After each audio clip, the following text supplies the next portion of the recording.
இந்த சிறிய உயிர் பாம்பை கூட பயப்பட வைக்கும்னு நம்புவீங்களா? இதுதான் மங்கூஸ். தமிழில் நாம் கீரிப்பிள்ளை என்று சொல்லுவோம்.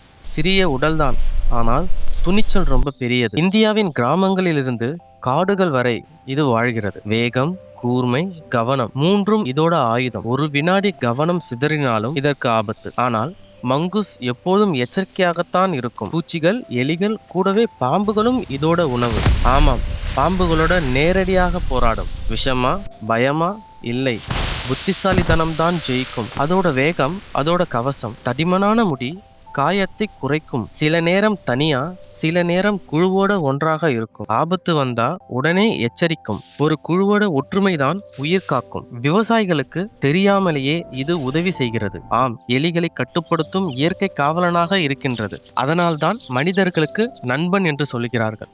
மங்கூஸ் ரொம்ப புத்திசாலித்தனமான உயிரினம். ஒரு முறை கற்றுக்கிட்டா அதை மறக்காது. அதன் குட்டிகளுக்காக உயிர் போனாலும் பரவாயில்லை என்று போராடும்.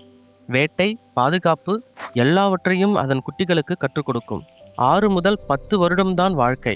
ஆனால் இது காடுகளின் அரிப்பை குறைக்கின்றது, இயற்கையை பாதுகாக்கின்றது. மங்கூஸ் ஒரு பாடம் சொல்லுது, உடல் சின்னதா இருந்தாலும் தைரியம் பெரியதாக இருக்கலாம் என்று. பயம் இருந்தாலும் பின்னோக்கி போகக்கூடாது என்று. இதுதான் மங்கூஸ், இயற்கையின் அமைதியான வீரன்.